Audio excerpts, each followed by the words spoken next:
let's go ahead and get started. So today, thanks guys for coming. We're going to talk about cybersecurity degree plans and training courses. I think this is something that people think about quite often, right? When they think about continuing their education, should I go get a master's, a bachelor's in cyber? Should I just go with like a SANS course or a RenCon course, right? Is that what they're called, RenCon?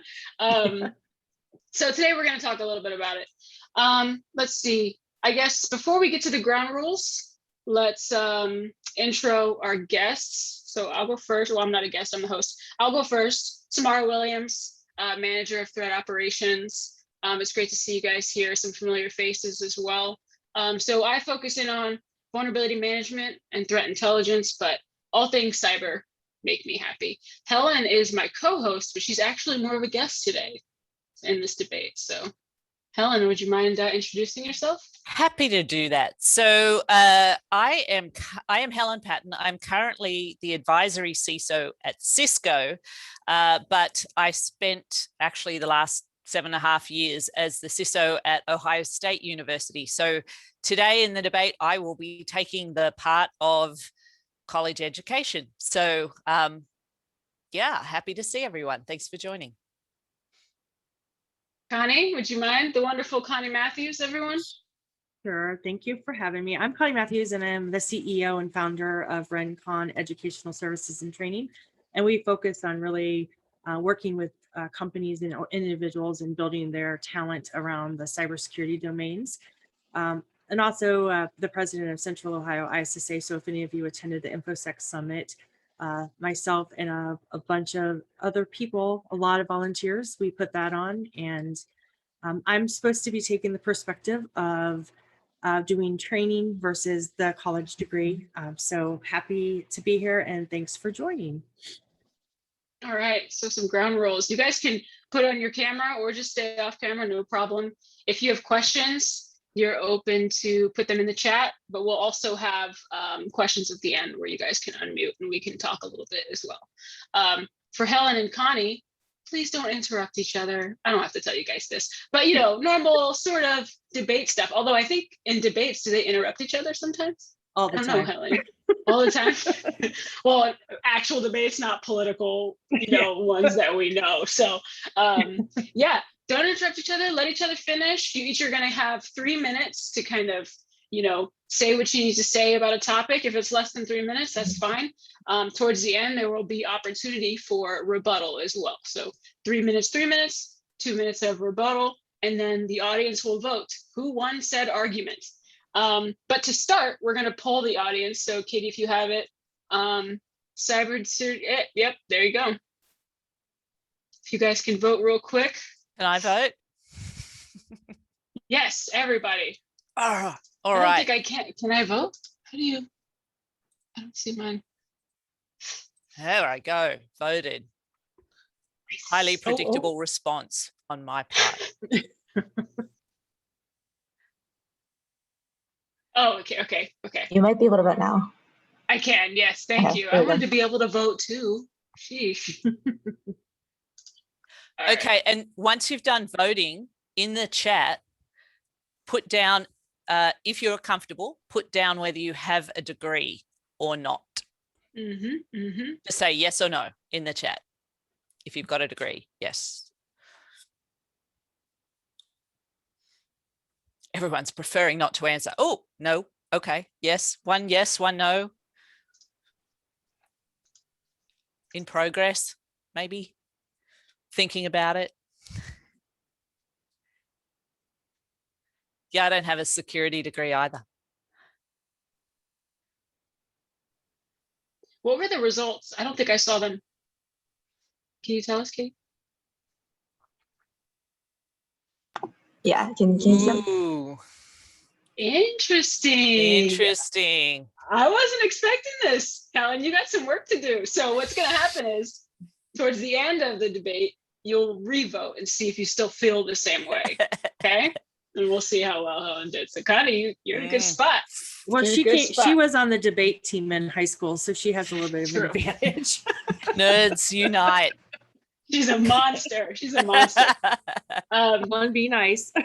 I'll Are there try. any questions before we get started? Any questions? Good to go? All right. Helen is standing and everything. She's all ready.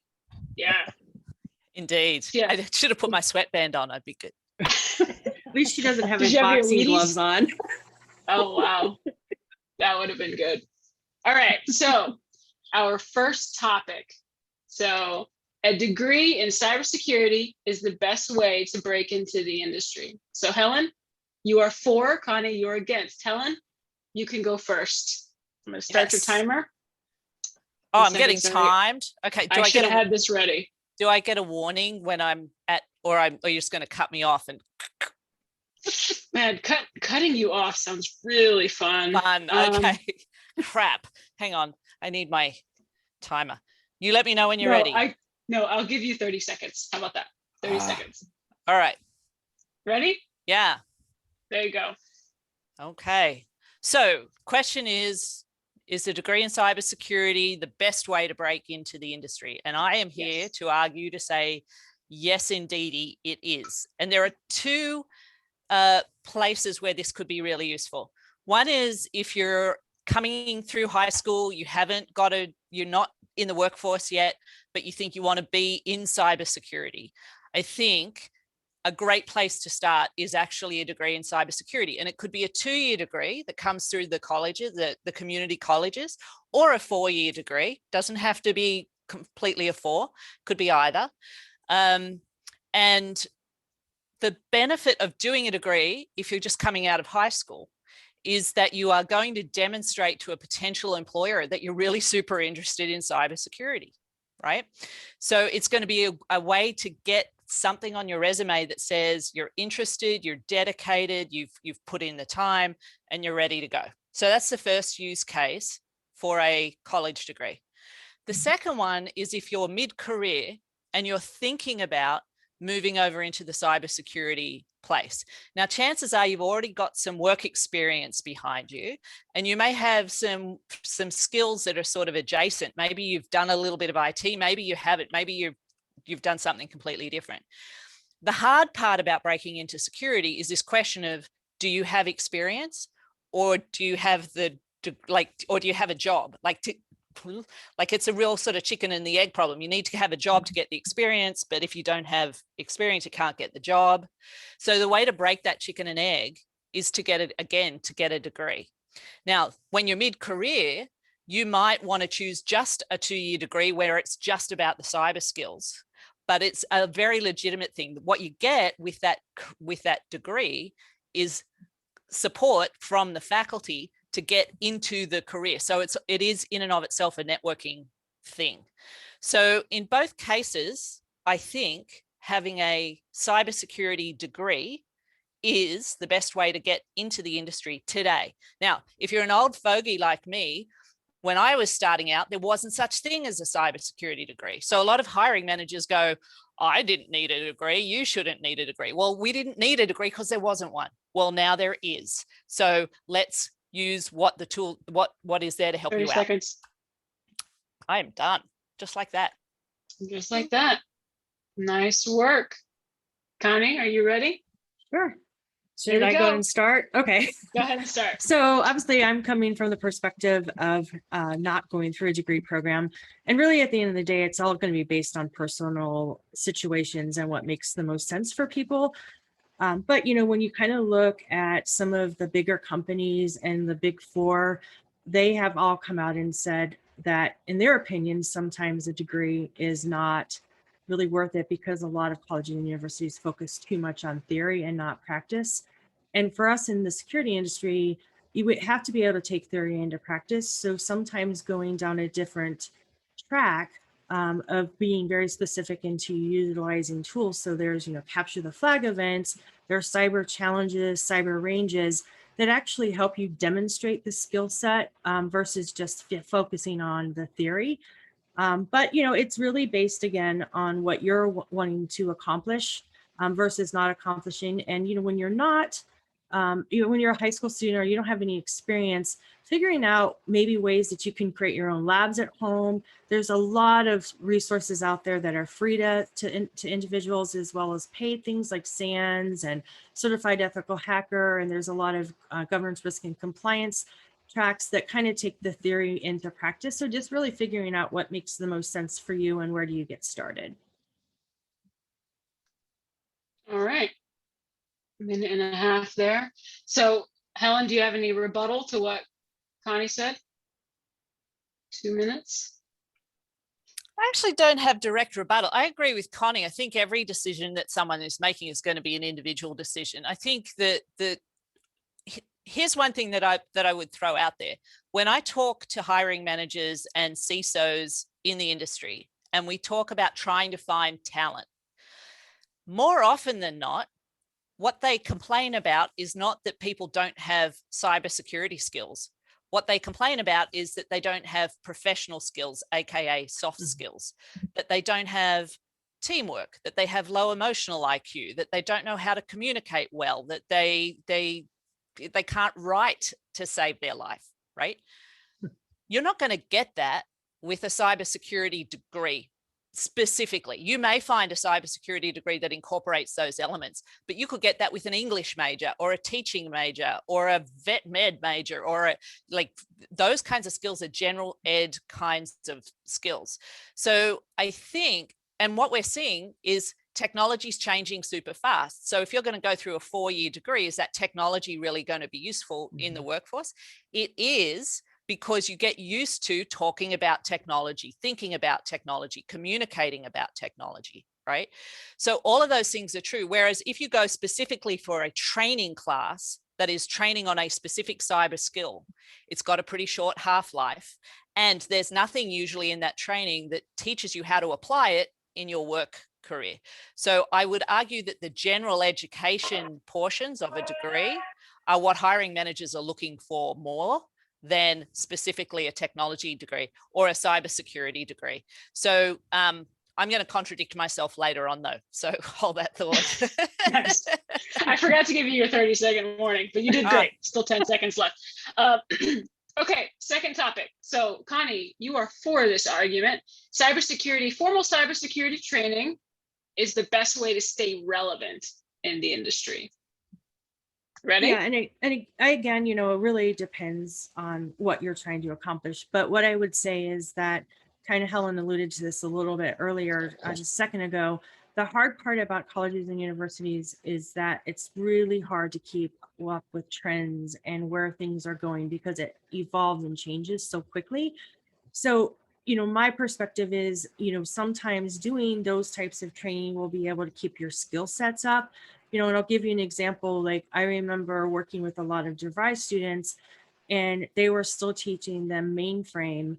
And we were kind of moving away from that. Even though there'll always be mainframes, there weren't a lot of jobs with it. And so if they're teaching you skills that you can't really take into your everyday workplace, you may not be as competitive to someone that has been able to keep their skills up. But again, I think it's really finding a balance, because I also tell people not to have the alphabet soup behind your name, because that does means that you might be good at memorization. You still need to be able to apply. And at the end of the day, applying your knowledge to be able to do your job is going to be the most important. And in those soft skills, I would also say that, if you can't afford to go to college and you're going to go a different direction, get involved. There's all kinds of groups that talk about public speaking, writing. So you can learn some of those soft skills and may not necessarily have to have a degree for that. But it's not, I always talk about security is really a destiny. It's not a destination, and it's a journey. And so it's constant learning and evolving. And so I think you can do that by multiple ways. All right. Thank you very much. Helen, you're next up. Okay, so I am here to convince you that cybersecurity training is not the best way to stay relevant in the industry.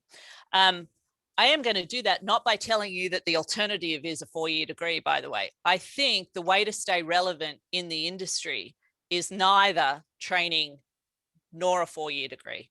I think the way to stay relevant in the industry is networking.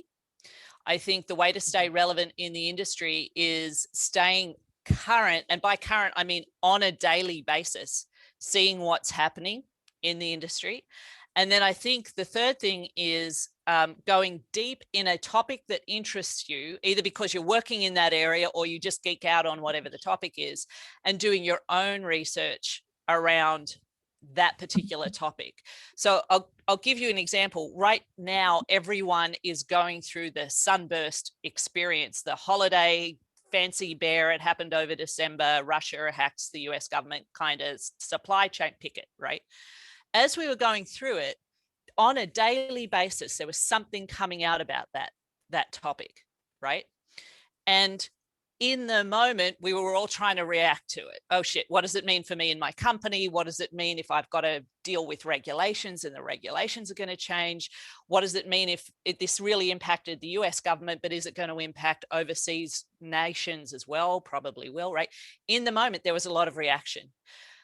People are going to be talking about this for a really long time. So right now, organizations like the Atlantic Council and the World Economic Forum are dissecting what happened and what's the impact of that and what does that mean. And now the White House has come out with an executive order that's about, you know, changing how supply chain security works and software security in particular works, right?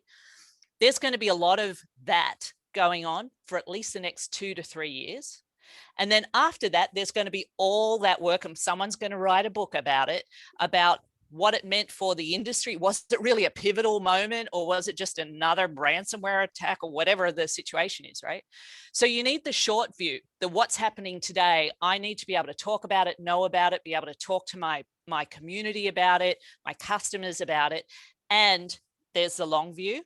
And you're not going to get either of that from a 4-year degree or a 2-year degree, or from a training class, right? 30 seconds. So if you're going to be in the security field to stay relevant, you've got to be consistently and constantly curious and go chasing the information that is interesting to you all the time.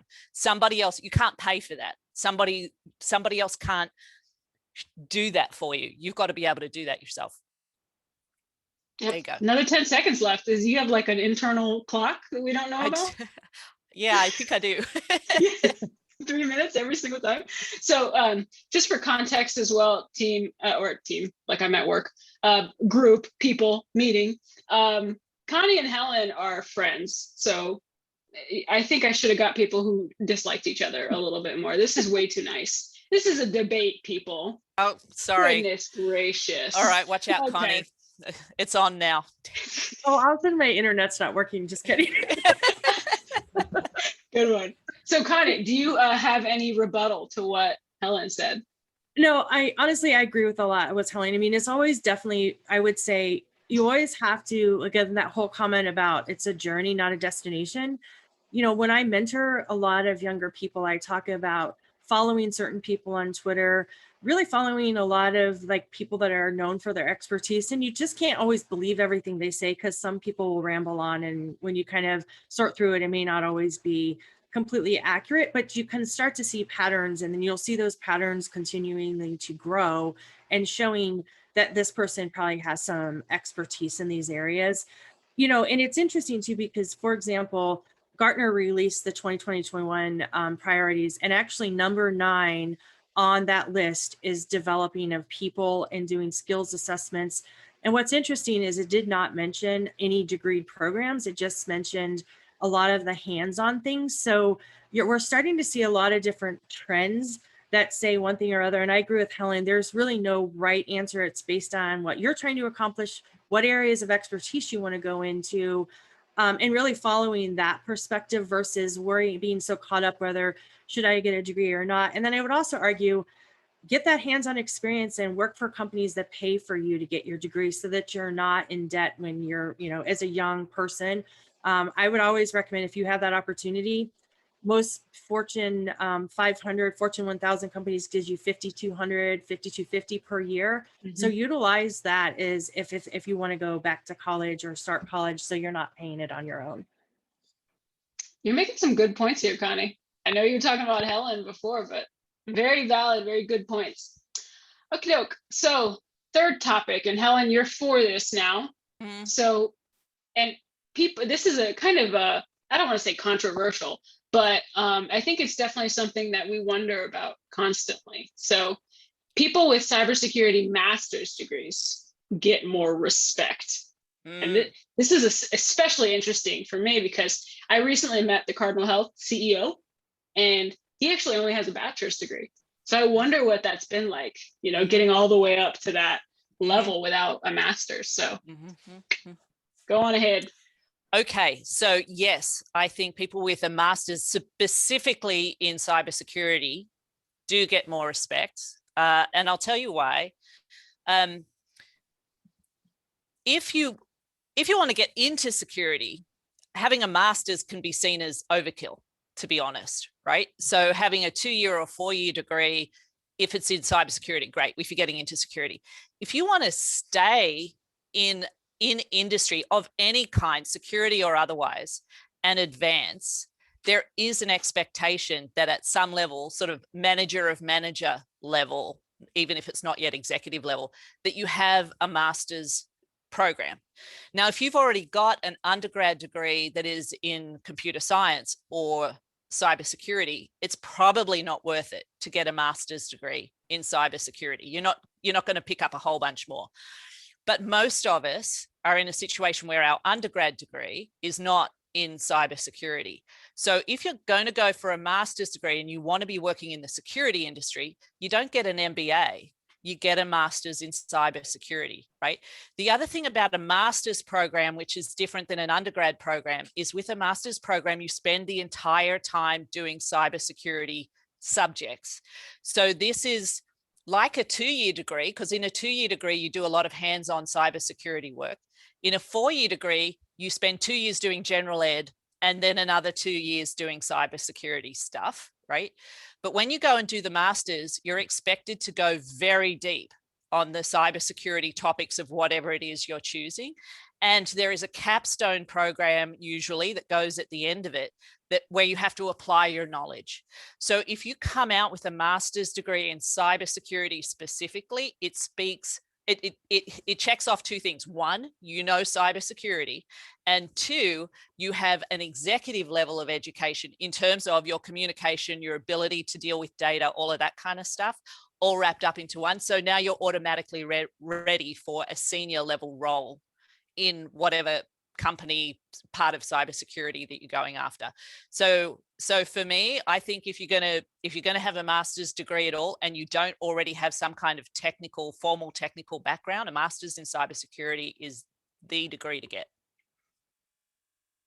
All right. Well, Amy asked a really good question. I'm going to break the debate because you guys have been breaking the rules the whole time anyway, agreeing with each other and stuff. So yeah. What are your thoughts, Helen, and then Connie, you can answer as well. What are your thoughts on a degree in cyber law? I think it's huge. So, you know, a lot of people still think of cybersecurity people as hackers in hoodies, right?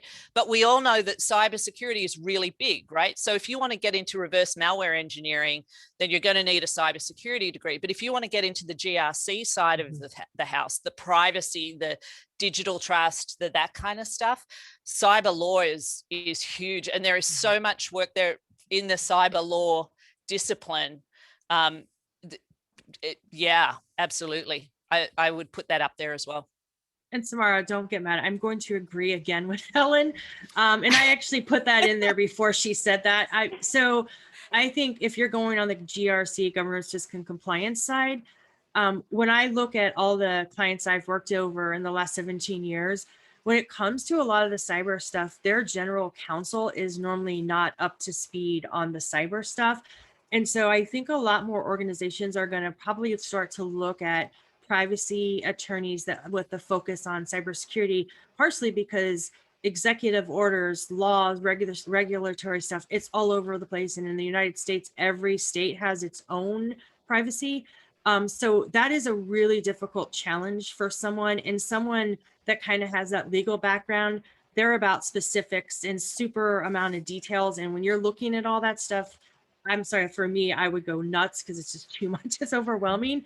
But I do think we're going to start to see a lot more people on the governance risk and compliance side.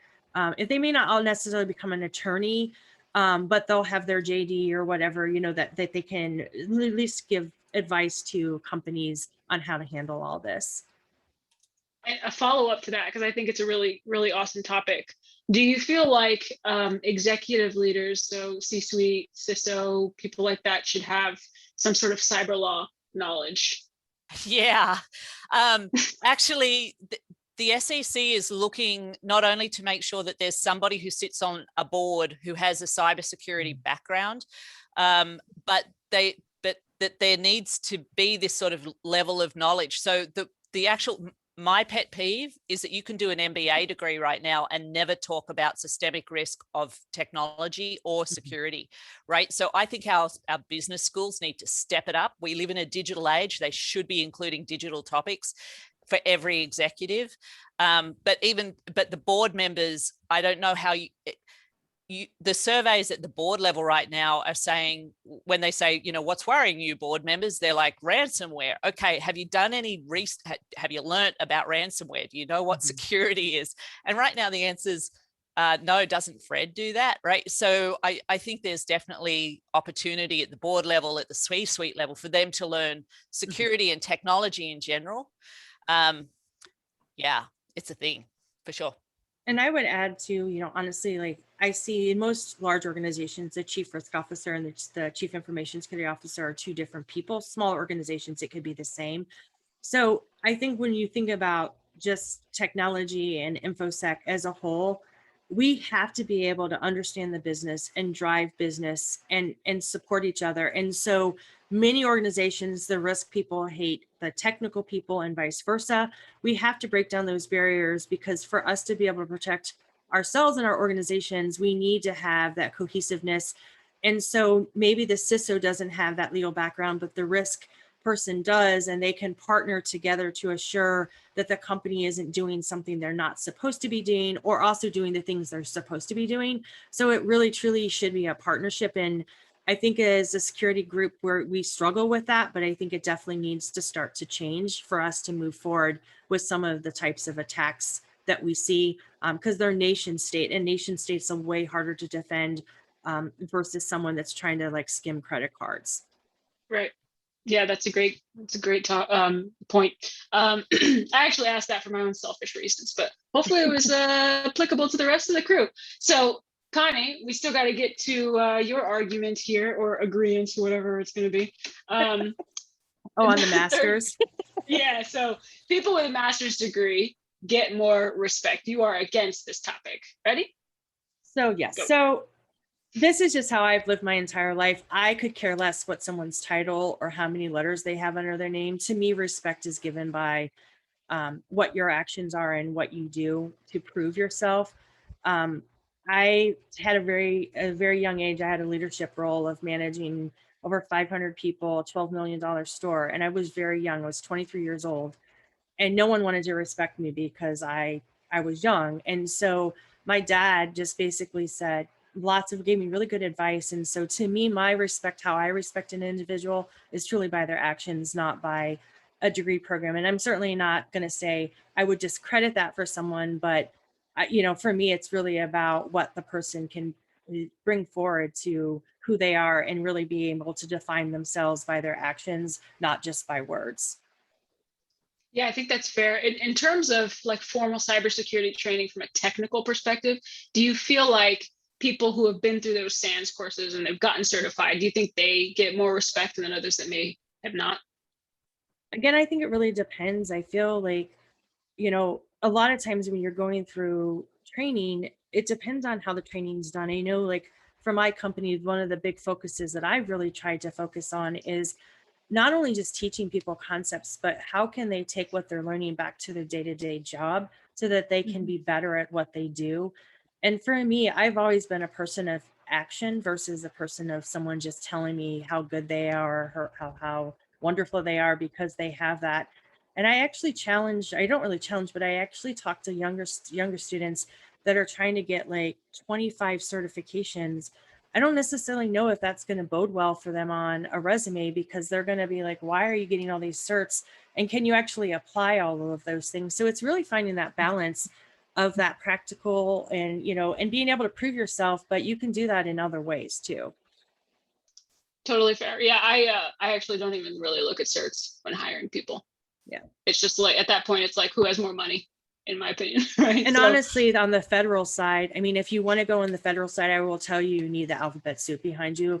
yeah, I worked for a company out of DC for 4 or 5 years, and we did a ton of work in the federal space. And we had like some of the most amazing pen testers that barely had a high school education, and they would hire someone that had no experience with 4 certs over someone that had experience. So really depends on what your end goal is and what those needs are. But I would say more companies I'm seeing, they're not so concerned with certs. It's more about really being able to display your knowledge and being able to prove that you can do it. But it really, again, it depends on what direction you want to go.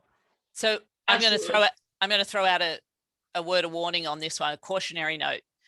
I think I'm in agreement with what was said in that I don't think either a degree or a certification should be a barrier to somebody being interviewed for a job. But I do think the reality is that they are still today, right? So, and it may not be from the hiring manager, it might be from the recruiting company or the recruiter or the way their workday algorithm works or those kinds of things. So if you're trying to break into security and you don't already have a personal relationship with the hiring manager, which is most of us when we're applying for a new job, the way to maximize your opportunity is to have a certification or at least be able to reference a certification on your resume. Mm-hmm. So you may have taken the training to get a certification, even if you haven't sat the exam, even if you haven't got the years of experience that go along with the exam to actually get the certification, to be able to put on your resume, I have taken the training, I know the material of the CISSP certification or the CISA or the OSEC, whatever the certification is, get that on a resume. It will allow your resume to get through the filters to be able to show up on the hiring manager's desk, who will then apply the kind of controls that you're talking about. So I want to be careful. I would not want someone to walk away from this session going, I don't need to get a cert. Mm-mm. In a perfect world, you don't need to get a cert. In today's world, it doesn't hurt to get a cert, right? It doesn't hurt to get a cert. I like it. Go ahead, sir. Go ahead. Sorry. No, I was going to say, I mean, when I was saying that, I was not saying that you shouldn't get a cert. I'm just saying you need to be careful, like, because I've had some people that literally have gone after 20 certs and it didn't help them because it kind of was a red flag to question because they didn't have any experience with it. But the other thing I do when I work and mentor with people that are going through there, they're all like, these companies use tools for buzzwords. And so if you've taken the training, you can certainly say, sitting for the CISSP and then put like a year or, a month and a year so that you still can get through those filters. But it's still showing that you're learning and you're always trying to increase your skill set. So, definitely if you don't have the cert, you can still say, sitting for this cert, and kind of give them a timeline so they can say, okay, we want to wait until then. Or if they hire you, that may be a term of your condition where you have to get that cert. So it's definitely, when you don't have that experience, some of those things definitely do help. That's a really good point. I don't have any certs. Right. I've gotten this far through relationships, right, with people like you and Helen. But I bet if I didn't build relationships prior to applying for roles, it'd be pretty tough for my name to be pulled out of the hat. Right. Yeah. Can I tell? Okay. I used to have certs, and now on my resume it says C-risk or whatever my cert is expired. Because the one thing you also don't want to do on your resume is lie. Right. Yeah, so I didn't want to leave the impression I still had it, but I didn't want to give up the fact that at some point I did have it. Right. So just something to think about. I think that's fair. Totally fair. All right. So our last topic, so we can get to closing arguments, do a little poll thing, and then take some more questions. All right, Connie, this one is for you. You are for this topic. Cybersecurity training can be better applied to my day-to-day job. It can be technical and other. Yeah. So, we kind of talked about one of the things that's hard for universities to keep in line with things that are constantly changing. So sometimes those certs and those types of courses that can be super hands-on, where you can actually apply your knowledge, can be very important. So I would say, honestly, again, it really is based on the company you work for, what the expectations are. But I do know, just from owning my training company for a little over 2 years, I mean, when I'm speaking with managers, they want to find opportunities for their teams to really have hands-on experience and really learning that, application of what they're doing on a day-to-day basis. But, we never want to discourage people if they want to go the degree programs. But that's, I think, honestly, I think the biggest difference is that it's really hard for colleges and universities to pivot as quickly as a training company would be able to, just because I mean, I know Helen was at Ohio State. It can sometimes take an act of God or whatever you believe in to move something. And by the time they move it, the technology may have already moved on. So that's probably the biggest challenge that I see from a college perspective, that it's really challenging to do that. That's a great point. Yeah, I'm actually for this one as well, based on my own experience. Doing like cybersecurity threat intelligence training, they give you concepts and frameworks you can actually apply to the work that you do. So that's for you, Helen. You ready? Yes, I'm ready. Go ahead. So I want you to think about your job on a day-to-day basis. And I want you to break it down into time chunks. And I want you to think about how much time do you actually spend hands on keyboard doing a tech thing, and how much of your time do you spend doing other things. And the other things are planning and cajoling and researching and writing and slacking and whatever it is you do, right? And I would tell you that in my experience and in the experience of my teams, they probably only spend less than 25% of their time applying the technical things that they've learned in training to their day-to-day job. What they do spend, what they use a lot, is their ability to think and write and communicate and all of those things. And if you have done a 2, 4, 6, 8, 12-year degree, you have that skill. You have that skill. So in terms of being relevant to your job, do you need technical skills?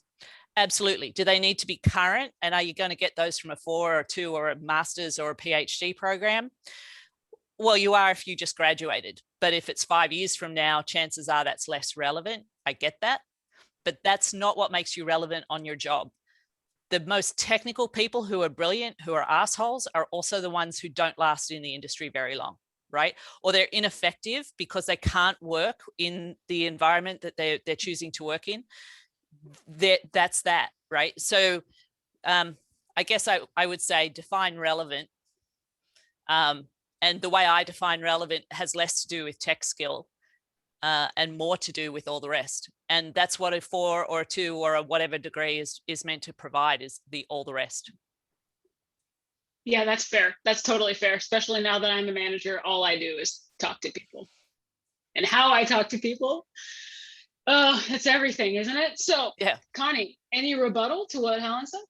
Yeah, so it's not a complete rebuttal, but I will say, if you are not in a position where you can go to school, you can also find training classes where, maybe the pen test course that you're taking. One of the things that I've been working on with my company is that when we do that training, part of the last exercise is for them to write reports and present that to executive leadership. So getting the buy-in from some of the leaders that they would necessarily report, because I am absolutely think it's super important. The emotional intelligence, the active listening, critical thinking, communications is so important, because I really feel, my personal opinion, where I see things are really going is that security will be its own organization, but I really feel security is going to be integrated completely to the business, because we are all digital, regardless of what your company is.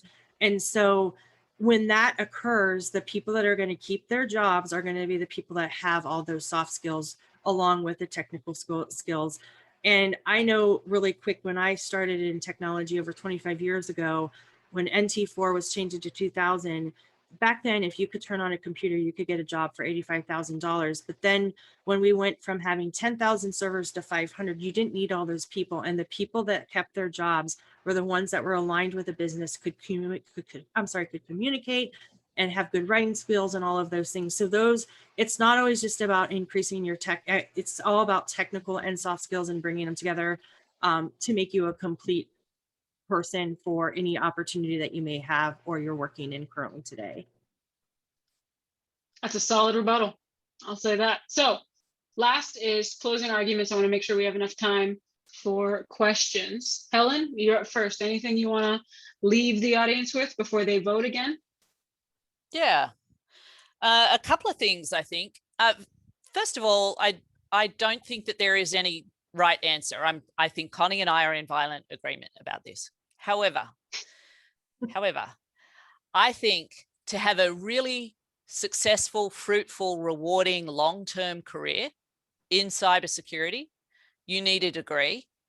And now, unlike 10, 15, 20 years ago, there are lots of options around getting a cybersecurity degree. Some are better than others. And you have to be really clear in your own mind about what kind of security you want to be doing, right? Are you going to Amy's question, are you going to go down the law, legal governance path? Are you going to go down a super technical, you're going to develop the new encryption algorithm kind of path? Are you going to be a researcher? Are you going to spend your life finding bugs and O-days? Are you going to be a SOC analyst or a threat hunter, right? All of those things will determine which degree program is going to be the right program for you, because every school, there is no consistent curriculum in cybersecurity anywhere. Every school has its own curriculum and its own slant. So you've got to shop around and work out which program is going to fit you best, right? But assuming you do that, not only do you get the tech skills, but you get all those other skills that we talked about. And those are the ones that hiring managers can't train you on the job for, right? This is the one where they say, I can teach somebody how to be a SOC analyst and follow a playbook, but don't ask me to teach them how to have emotional intelligence, because I don't have emotional intelligence. How the hell am I going to teach them to have emotional intelligence, right? So I think as you think about, building your career, if we're talking, do you need a college degree to get into tech? No, you don't. You don't. But does it make it easier? And does it make you last longer? Absolutely, for sure. All right, well, you got the leg up here, Connie, knowing what she said. There's no opportunity for rebuttal. So your closing arguments? So I guess I'm going to take a little approach. So I actually started my college degree and I never finished it because I was traveling all over the country and I never went back to finish it. I also think that I was also raised by a very, very strong leader in my father, and came from a very entrepreneurial family. So I had a lot of positive role models, and I helped run some of my family's businesses doing like writing and those types of things. And most of you guys know me on this call, and I feel like I've had a very successful profession, and I've been in this space for 17 years. And and for me, I've never been declined a job because I didn't have it. But again, I think it's really about personal choices and what's important for you.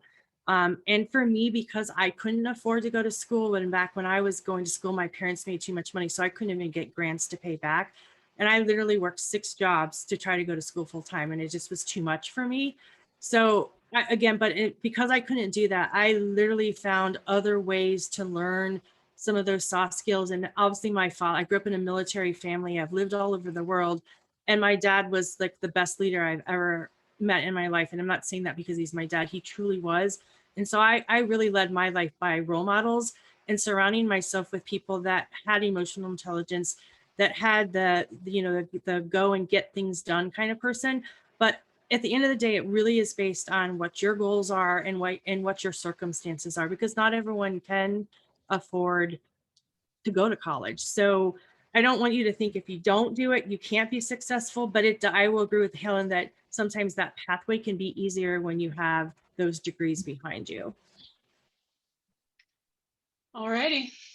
Thank you, ladies. Let's go ahead, Katie, if we can pull that poll out. Pull that poll.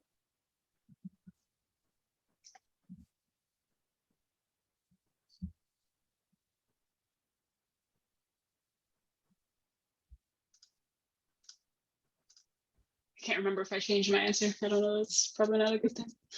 Hey, while they're answering the poll, I wanted to go back to a question that Adil asked in the chat, which was about the specificity of 2-year programs or short cert programs.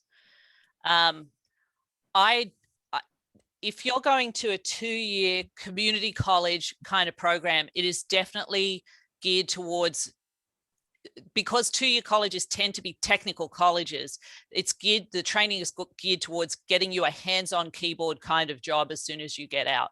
So that 2-year program is going to, and often they come with like a CompTIA certification or a Network Plus certification, that kind of thing. So they're very much about getting you ready for an entry-level technology/security kind of job, very hands-on. Master's programs are very deep, but they can go a couple of different ways. They can go very deep, hands-on technical, like you're building IoT devices and you're securing them and that kind of stuff, or it can go very deep in a theoretical kind of way. So it depends on the master's program that you're going after. Now, there's always a technical component to a master's in cybersecurity, no matter what, but what your focus is much more up to you as a student to choose. And you can choose like a risk-based path that is less technical, or you could choose completely a security tech stack kind of path that is very technical. Certificates, same thing, like the 1-year certificates, professional certificates, they are going to be very focused as well. So yeah, a 4-year, the difference is with a 4-year, you've got to do all the general education and sort of all that well-roundedness, cross-training kind of classes as well. There's value in that, I believe it, but that's sort of the difference. I hope that answers the question for you. Yeah, Helen, so say somebody already has a degree, bachelor's, really took those, soft skill courses. Would you recommend then, if they're trying to sort of lateral move, like they already have a job, right? Yep. And they're trying to lateral move into cybersecurity, maybe those 2-year certification or 1-year cert courses could be it for them to get in? Yeah, they could be. I would actually, if you've already got an undergrad degree and you're looking to do a master's, I would do a cybersecurity master's if that's not what your undergrad was in, absolutely. But yeah, if you've already got a bachelor's and you don't want to invest in a master's program, a certificate is definitely a way to go. And one of the things you'll find in higher ed now, we're starting to see it, is this concept of stackable certificates. So I know OSU is looking at this. I don't know if they've launched them yet. We were working on them last year, but that is, you might do a 1-year certificate and then another year certificate. And if you put the two of them together, they're going to give you a master's degree. Even though you've done them as certificate 1 and certificate 2, you may not have started out as a master's candidate. So I know Stanford's doing that kind of stuff. So a lot of the Ivies are starting to do stackable certificates. They're expensive though, right? So those kinds of things are becoming available as well. Cool. All right. Well, who won, Katie? I love this. Look at you, both won. Look at that. It's all the agreeing you did. Yeah. How much did that change from the first poll? So I think both of them were training courses, and Helen moved people over to breaking in. You need the degree. Training courses help you stay relevant. So I think that's totally fair. So Katie, I know you want to put a poll up, a survey. And while she's doing that, Will had a question that got lost in the sauce in the chat, so I want to make sure we get to it. It says, I am teaching at a university that is launching an undergrad BS in cybersecurity. Why would a student decide to major in that program? Oh, I can talk about that through the lens of trying to create a similar program at Ohio State.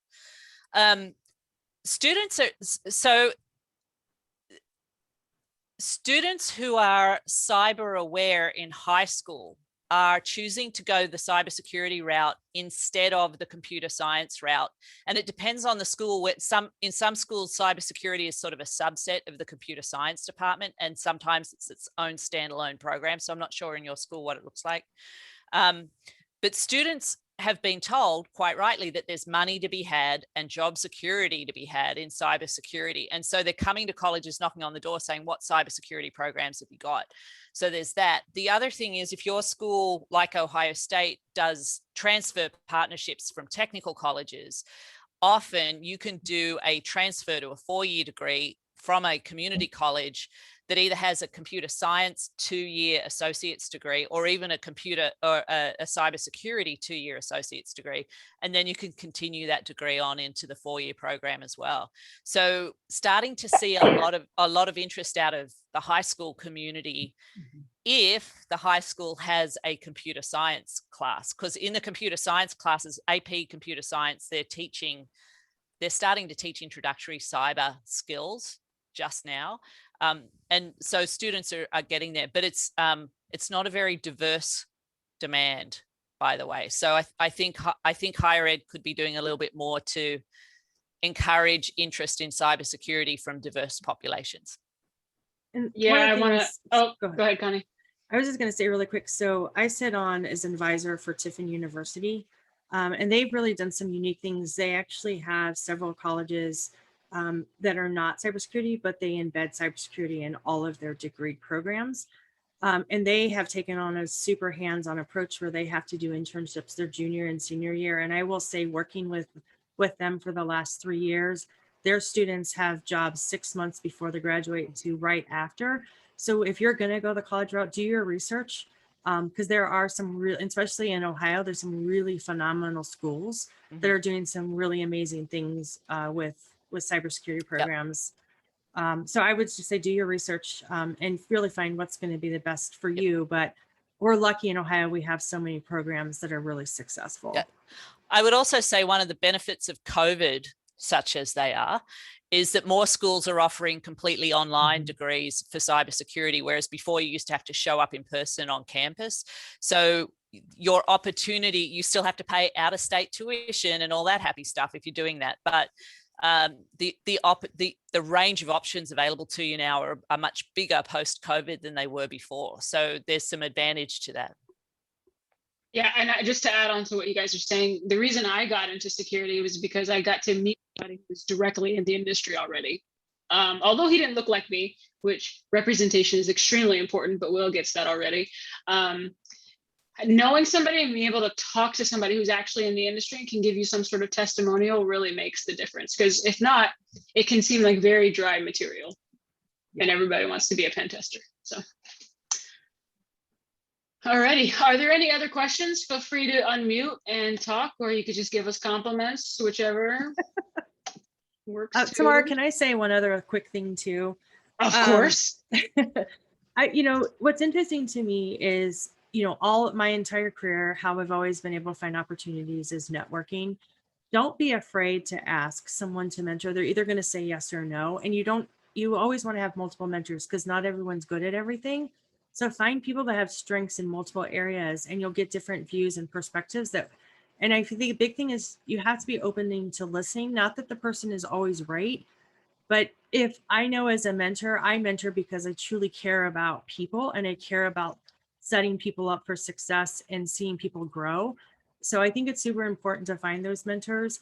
And the other thing is I feel like we have a super strong marketing message problem where people think cybersecurity is just the hacker.